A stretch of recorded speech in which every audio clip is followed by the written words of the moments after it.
Let's talk recalls. Let's talk dipsticks, not me. Let's talk Jeep changing their mind in EVs and a really fast Ford truck.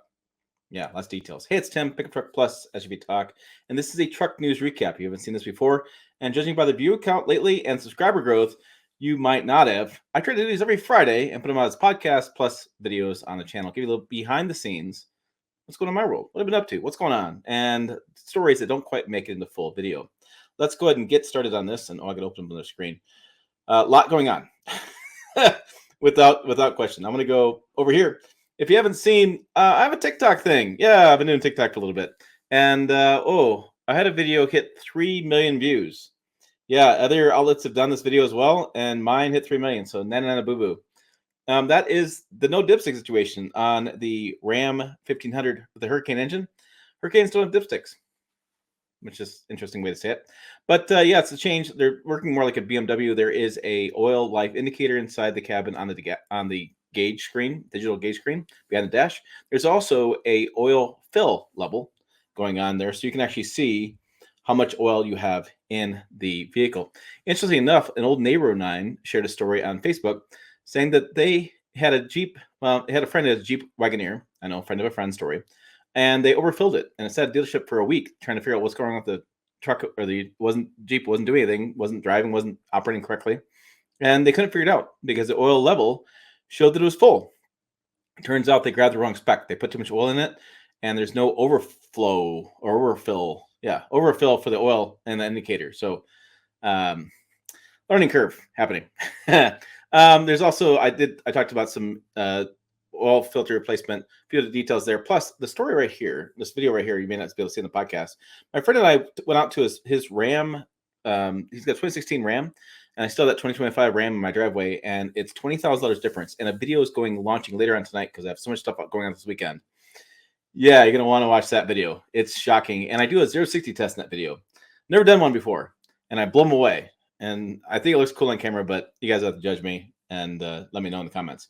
Other things going on in my world besides the 3 million views, which people are commenting like crazy. And by the way, worked late last night responding to a bunch of TikTok comments, which is something that, yeah, I had to have a drink last night too.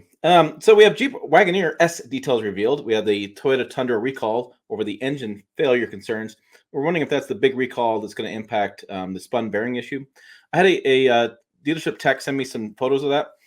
It's a spun bearing. As you can see it, it's they're talking about mechanical debris or material debris in the engine building process, mechanical or whatever debris in the engine building process causing that. Lots of questions about does it impact the Sequoia? Which one's being impacted? Why is the 2024 model not being impacted? Right now, we see it as gas only, not hybrid, according to the press release from Toyota. So, more details coming on that, but hopefully that gets resolved. And it could be a big issue. I shared some details. So somebody had their engine replaced. It cost about $30,000. And people are calling me out on that one. Look, guys, I got the details from the dealership, and he sent it to me, and this is what it cost. Argue with me all you want. That's what's going on. Are they going to do full recalls? Are they going to do full recall as far as replacing engines? I don't know. They're going to just inspect them. I don't know. They can take the heads off. I don't know. I don't know anything about the fix. I've been asked many times that. I have no idea. But it's a massive recall going on with Toyota, and it's definitely going to give them a black eye in the new third generation Tundra. Now, the Jeep Wagoneer is like 300 miles of range, big horsepower, big torque number, 669 in that realm, and $70,000. Jill has the full article, and there's photos of this thing and a photo gallery down below. Now, I got a text message from a friend of mine who runs headlight.news, and he had more details to share because it turns out they're going to offer 6 different powertrains in the Wagoneer S at some point. Talking from mild hybrid to EV to a straight as a turbo. Let me see the differences. So it's headlight.news, my friend Paul Eisenstein. There's going to be pure ICE engine. There's going to be mild hybrid like they did the e-torque with 48-volt systems. There'll be conventional hybrids like the technology in the original Toyota Prius. There'll be plug-in hybrids like the already used in the Wagoneer 4xe. There'll be a range extender option, which is similar to what they use in the Ram. Was it Ram Charger? Yeah, Ram Charger. And there'll be a battery electric, which is what is in the Wagoneer S. So Jeep told him off or on the record at a private little meeting, they're going to offer a bunch of powertrain options because EVs have cooled. and they want to have more options. They want to be able to sell these things. So it's basically like a Grand Cherokee. So it's going to create some questions like, why would you buy that versus a Grand Cherokee and what's going on? But yeah, Jeep's rolling back a little bit on their full EV only pledge, and they're going to offer some more powertrain choices with that vehicle. And by the way, there's a photo of the interior on our site, and oh God, it's a Stellantis product. Jeep, they make the interiors look amazing. Their vehicles look amazing. Just fix their quality; it'd be great. There's also going to be a Jeep Wagoneer S model as well, and this is going to be. They showed it as a Trailhawk concept, and they showed it at the reveal. Unfortunately, I wasn't able to make it, and Jill wasn't able to make it to this reveal. So it's basically a off-road version of the Wagoneer, and it's looking at making this more of a all-around rugged EV for off-roading. Take what you want on that deal. Speaking of more EV stuff, I know you guys love watching. I thought this was kind of cool. This is a teaser of the Ford F-150 Lightning Supertruck EV demonstrator. So I'm gonna stop the video. It's gonna play this over again. Let's stop right about there. So if you're on podcast, sorry for that. Imagine a Ford F-150 Lightning lowered to the ground with a big wing on the top. The email I got says it takes inspiration from the F-150 Lightning. Developer was Strand. I'm not sure Strand are supposed to reach 6,000 pounds of downforce at 150 miles per hour. It's going to race in the Pikes Peak race ride all the top of to the mountain. Lots of curves, lots of speed. So it's I don't know. It's just kind of a cool deal. Something they're kind of promoting. Get some more marketing for Ford. There you go.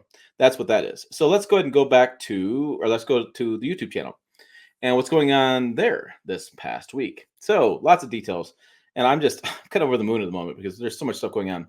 So what do we have? Jill and I were traveling quite a bit. So I'm kind of going back to when last truck news recap was. It's been a little bit. Let's talk about the F-150 Tremor in action. We have the Chevy Silverado EV RST. We have the Raptor R flying through the air. Wild mode on the Chevy Silverado RST EV. And by the way, there is a TikTok video where I talk about the Chevy Silverado. You can't take it off road. According to the owner's manual, it says do not take it off road in dirt, mud, sand, anything. So that's an interesting video. You guys should go check that one out if you're on TikTok. It's also on Instagram Reels and Facebook videos, and I think it's a YouTube short as well. We have a $9,000 showdown between the Ram Tungsten and the Ford F-150 Platinum Plus. That was from the Midwest Automotive Media Association Spring Rally. I did there's a couple videos here that say members only, and I apologize for that. I didn't know it could show up like this, but I got so much stuff lined up. I'm letting the members get an early view on these videos. If you're not a member, you don't get the notification, but there's a lot of stuff going on. Most dependable truck, I went back and looked at JD Power for the last 5 years, and I have details for what they said is most reliable. And I know people love hate JD Power. That's what's going on. I have the Tacoma review. You guys are watching a lot of that, or I guess people are nitpicking me because they're like, that's not a review. Look, I talked about it. I talked about what I like, what I loved about it, what I didn't like about it, why I didn't buy one, and I kind of wish I did. But I just, my fare. That was my honest thoughts. You guys always want to know my honest thoughts. There you go. Equinox EV, which, by the way, I think if GM can't sell Equinox EV, EVs are really in trouble. We also, again, we did the video on the huge recall, and then the one on the side that those on the podcast can't see, but those watching this video can see, Muddy Off-Road Comparo. This was probably one of the best videos that Jill and I have put out in the past year. I was watching this video, and I got excited about watching the video. We have a Toyota Tacoma TRD Off-Road, Ford Ranger Raptor, and a Chevy Colorado ZR2 Bison. That's what they had at that event. We take them through the same course. We do the same drive, all of them. I show you interior. Jill talks about driving impressions, and then I show you payload numbers, and I sit behind myself in the driver's seat. So I sit driver's seat for me at 5'7", and I sit behind me, and I show you rear seat legroom for me behind myself, and headroom and shoulder room. That is a really cool video, and it's going to drop tomorrow at 8 a.m. The most dependable truck will drop on Sunday. I'm just trying to put things out. And then there's this Ram video, like I showed you on TikTok. That's dropping as soon as I get done with this video, and then I'm going to schedule the other video and publish that video. Yes, that is my world right now. So hope you found this video interesting, exciting. I don't know. You liked it? Give me a thumbs up. All kinds of stuff you need to do on YouTube. Make sure you check us out on the web at pickuptrucktalk.com. As always, thanks for watching. I will see you down the road.